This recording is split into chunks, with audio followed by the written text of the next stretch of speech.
Hello everyone, coming up on our second episode of Skate Canada Live, a look back at our events this season from adult competition to the young Canadians representing Canada on the Junior Grand Prix, and our team at the Senior Grand Prix events as well.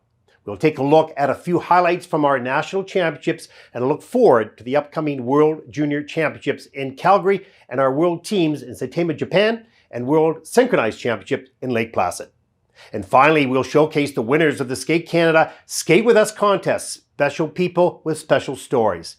And you will meet my special co-host for this episode. All of that coming up right now.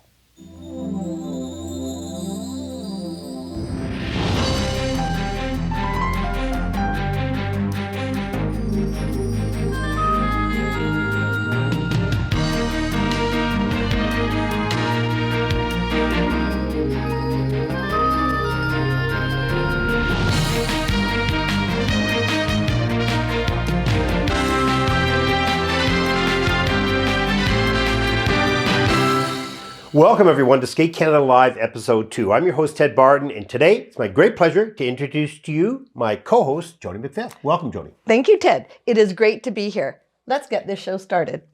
Well, the year started out with one of the most inspiring events. In late September, Ottawa played host to the ISU International Adult Competition. I was there covering the event, and I must say, rarely do you see such pure fun and love of our sport as you do at an adult competition. Don't let that fool you. They are very competitive.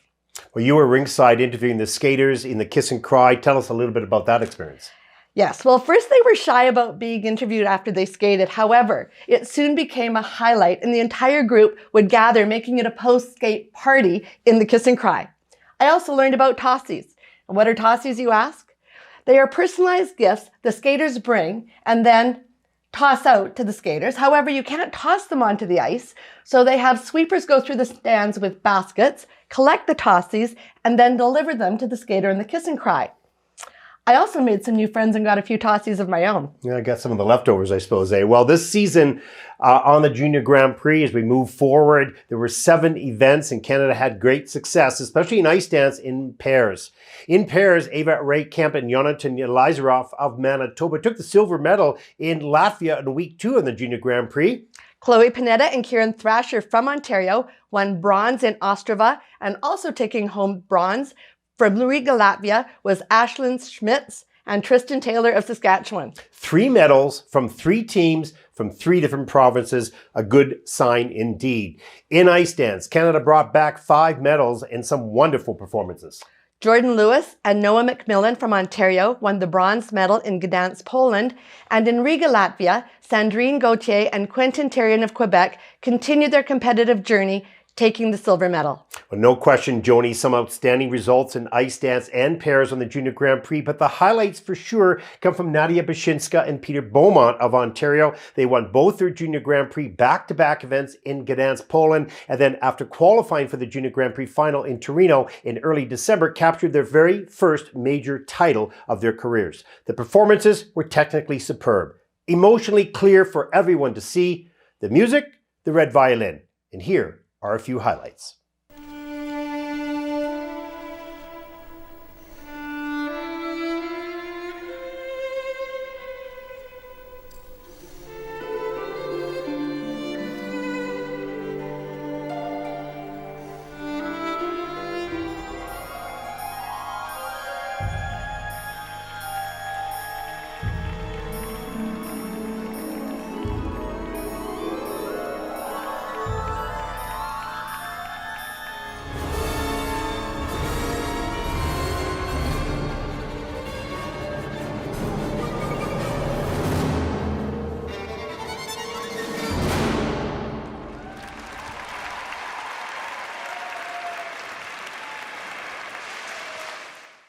Well, on the Senior Grand Prix, success in ice dance continued with 7 medals. It all started in week number 1 at Skate America with Mary Jade Leroux and Roman Lagac delivering a wonderful routine to the Pink Panther in bringing home the bronze.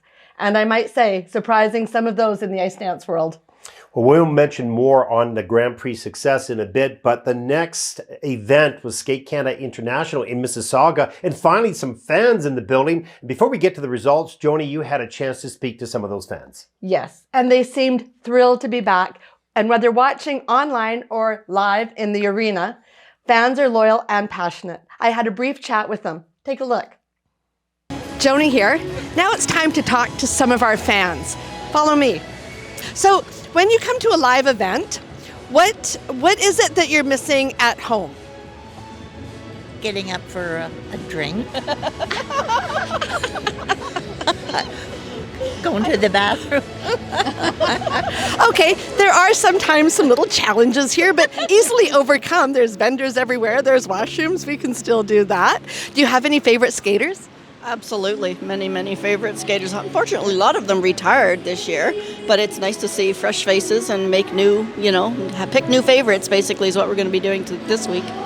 Well, and it's the start of a new quadrennial, so we have a lot of new, young, up-and-coming skaters who are aiming for spots at that next Olympic Games. Any loud cheering? Oh, look at these pins. Hold on. I'm not sure if we can see this, but look at this pin collection. How long have you been collecting those? Well, I think my first skating competition live was 1998 Canadians in Hamilton. So I've been coming for 20 odd years, probably 30 years maybe. That's a great collection. I didn't even notice all of those at first. So here we are sitting rinkside with some of our fans cheering for all the skaters. And you know what? If you have missed being at an event live, you really need to come down and see these skaters in person. Nothing like it. Yes. See you soon. What fun. So good to see. And I think although we look for more, we were pleased to see as many fans at the events as we did this first season following the pandemic. Well, the success of the Senior Grand Prix continued at Skate Canada International, particularly in ice dance, but there were also some promising moments, Joni. Yes.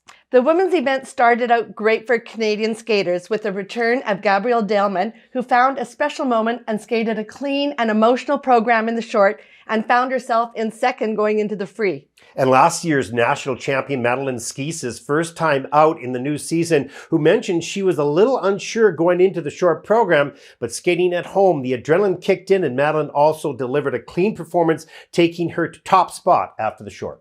So Canada stood first and second going into the free.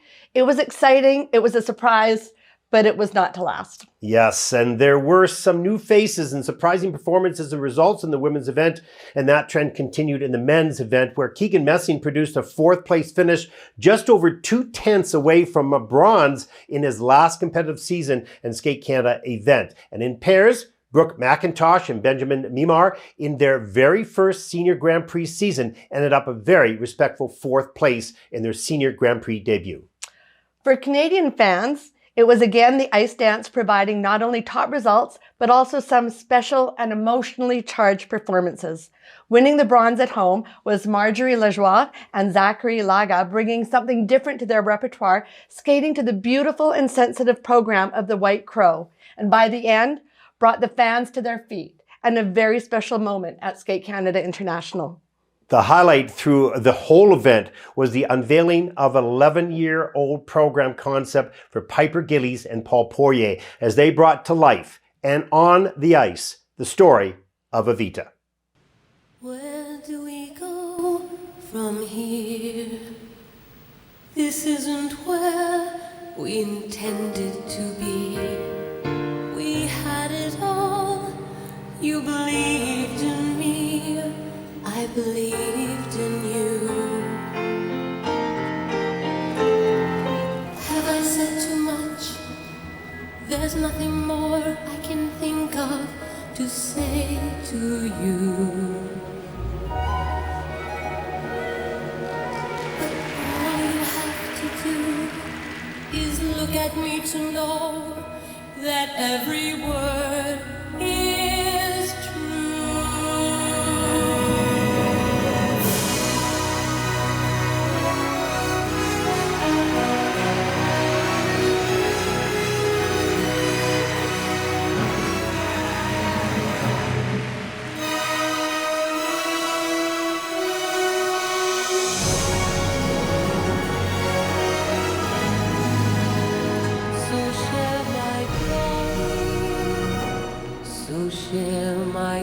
fait.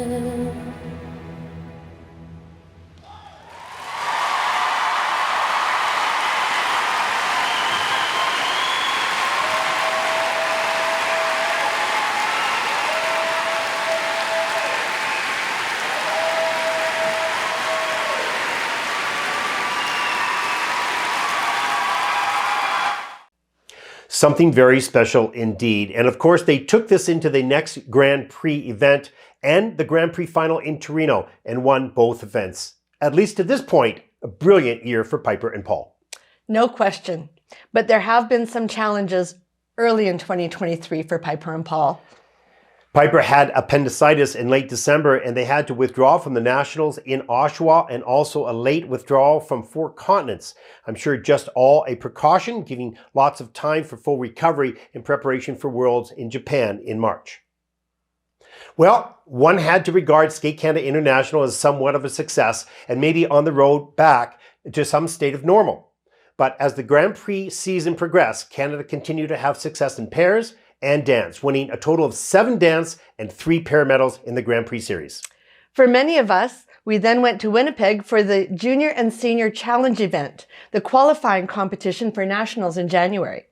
And that is when we began to see new and young talent emerge and take center stage as we prepared for the Canadian Tire National Skating Championships in January in Oshawa. Nationals, what a week. We said hello to new faces and disciplines, and goodbye to longtime friends and champions. For sure, one of the highlights was the inclusion of synchronized skating.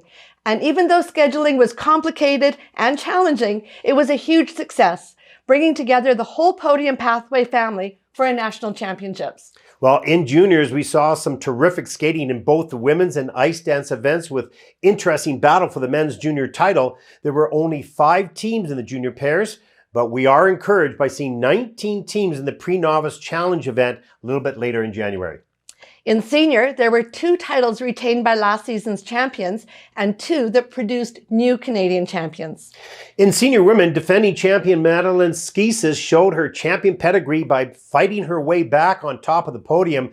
This is a good thing as we watch the depth in women's skating grow. There was a challenge by 2 fresh new faces. In senior, Fiona Bombardier, last year's junior silver medalist, joined the senior ranks in style, grabbing the bronze. And Kaya Ryder, 2020 junior champion and not even in nationals for the past 2 seasons. In her first senior debut, she won the free program and pushed reigning champion Madeline Skises. All this sets up for a very interesting next season. In men, there were a lot of unexpected surprises, some positive and some not so much. But it was all about Keegan Messing, and not only about his 2nd consecutive title, but just as much about his pending retirement. So much emotion in the athlete and in the audience, and a closing career hug from his parents. Keegan will finish out the season and his career at the World Championships in March. In pairs, there were new champions, a very long journey to a senior national title for Diana Stiletto-Dudek and Maxime Deschamps. What an amazing season. Qualifying for the Grand Prix final in Torino, and now with a national title. More to come with the trip to Worlds in Japan. The ice dance was missing last year's champions Piper Gillies and Paul Poirier, but nevertheless, there was quite the tight competition for top spot. Less than 1 point separating silver medalists Marjorie Lajoie and Zachary Laga, and Laurence Fournier-Baudry and Nikolai Sorensen, the eventual champions. Both teams of the highest quality. What an event. All in all, the 2023 Canadian Tire National Championships were successful on many levels and provide great anticipation for next season. Well, just a week after Nationals, we went to Regina for the pre-novice and novice challenge event where we saw the next generation of juniors and seniors. More talent and intrigue on its way, so stay with us as we follow them through their competitive careers. Okay, there is a look at the season so far, and up next, the reveal of the winners of the Skate With Us National Contest. But before we take a look at that, a special initiative from the ISU and Skate Canada World Ice Skating Day. And here's one of those special events in Winnipeg.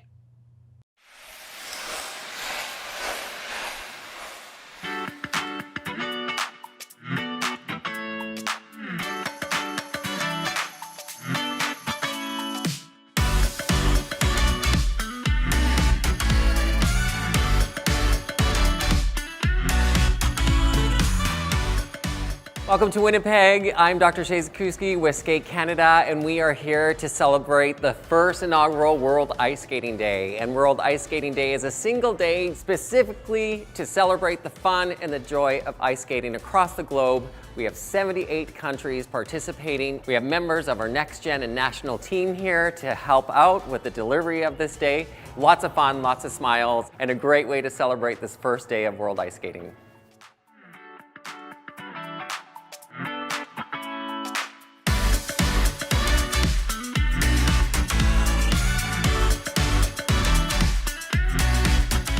Fun to share our love for skating. It's not a chance we always get as a high competitor level. We have fun with the kids and get them to skate, and I enjoy what we do every day. I love skating because I could learn new stuff with other people. I love skating because it's fun and I get to learn new skills. I love skating because you get to meet new people every time you go.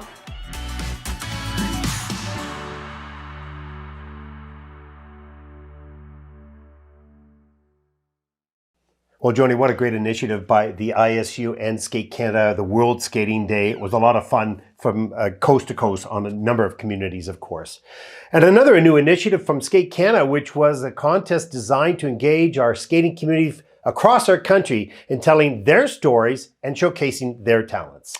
We see skaters, coaches, officials, and volunteers in the rinks, but they have other aspects and talents in their lives. So we reached out and asked for video submissions in 3 categories. Skate Canada's Got Talent, where a skater would send in videos of their other passions in life, such as music, dance, and the arts. And it was amazing what we saw. Clubs and skating schools, where they would tell us something special about their programs or community support for their local club or school. And the 3rd category was Skate With Us, where Skate Canada members would tell us about what skating has meant to them in their lives, how it has enhanced, and in some cases enriched their life and made it better. So now we get to show you the winners. In the Skate Canada Has Talent category, the winner comes from Alberta. He is an accomplished single and pair skater and competed at the National Novice Championships.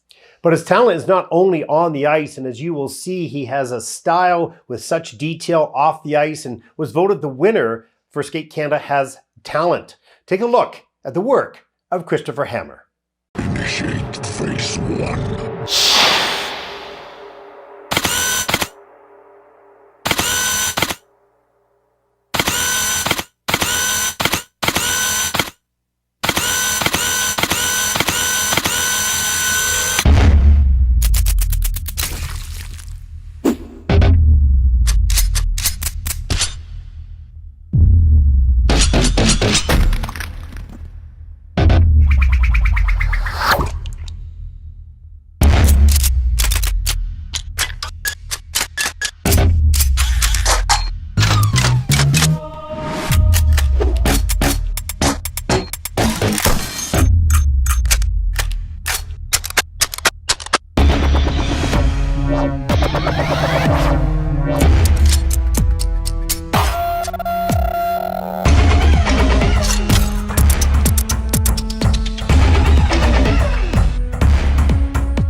Wow, that was amazing. And again, congratulations, Christopher. Next up was Skate Canada clubs and skating schools and the stories of incredible resolve and support, especially during the pandemic. The winner, the Minnedosa Skating Club in Manitoba. Get ready to shed a tear.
What a touching story. What great contributions the community made to help that club, no question.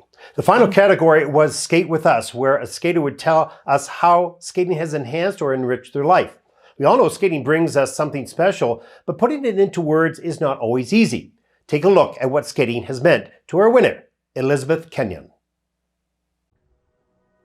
In kindergarten, when they asked us what we wanted to be when we grew up, I said I wanted to be a figure skater. This was a big dream coming from a kid who didn't know how to skate. 2 years later, I was feeling left out after going to the rink with school and being one of the only students in my small town class that couldn't skate. So my parents signed me up for can skate lessons. Now in the world of figure skating, just starting to learn how to skate at 8 years old is behind. But I worked my way through the can skate levels, and 3 years later, I started real figure skating lessons with the Star Skate program. So, I skated, and I just kept skating. Through high school, I skated at 2 clubs to get more ice time, and I joined a synchro team. One of my most joyful memories of skating was competing at the Canadian Synchro Nationals with my team. Those memories will truly last a lifetime. I worked hard to catch up to people who had started skating before me. And in my grade 12 year, I ended up coming home with a provincial gold medal. That year was tough though. There were times I would cry as I was driving to skating because I knew this era of my life would soon be coming to an end. After high school graduation, I would need to move to go to university. But I was left with a tough choice. I had one dance test remaining. So, my first year of university, Fridays after class, I would drive an hour and a half to go to skating because I knew I couldn't leave that unfinished. For the rest of university, I skated as a way to clear my mind. Going to open ice sessions was a way to relieve my stress of assignments and exams. A lot of my work ethic and positive qualities today, I attribute to skating. You have to be determined when you're learning your axel. You'll fall down a lot, but you just have to keep on getting up and throwing yourself into the air. You have to learn to be open and accepting of constructive criticism from your coach, evaluators, and judges. Last year, I started skating with a coach again. I've enjoyed practicing regularly, working on my skills, and staying active. I skate for fun. Winter is long here, and you have to find ways to enjoy it. Going for a skate with friends always leaves a smile on my face, an activity I hope to do for many years to come. So now I'm grown up, and you know what? I am a figure skater. Well, what a wonderful initiative by Skate Canada. We had 106 entries and over 16,000 votes, and you can see all the videos on skatewithus.ca. Very special indeed. And we look forward to next year's submissions as well. Well, that concludes our second installment of Skate Canada Live, and we must say it's been a very, very busy season so far, Joni. Yes, it has. But we do look forward to the upcoming events, including the ISU Junior World Championships happening this week in Calgary, and then Nexus and Les Suprêmes will represent Canada at the Junior World Synchronized Championships in Angers, France. We then visit the World Figure Skating Championships in Saitama, Japan. And we close out the season with the senior teams of Nexus and Les Suprêmes representing Canada at the World Synchronized Skating Championships in Lake Placid. We have one more Skate Canada Live show that will conclude the season, so look for that later in spring. For all of us here at Skate Canada Productions, for Joni McPhail, I'm Ted Barton. Thank you for watching. Goodbye, everyone.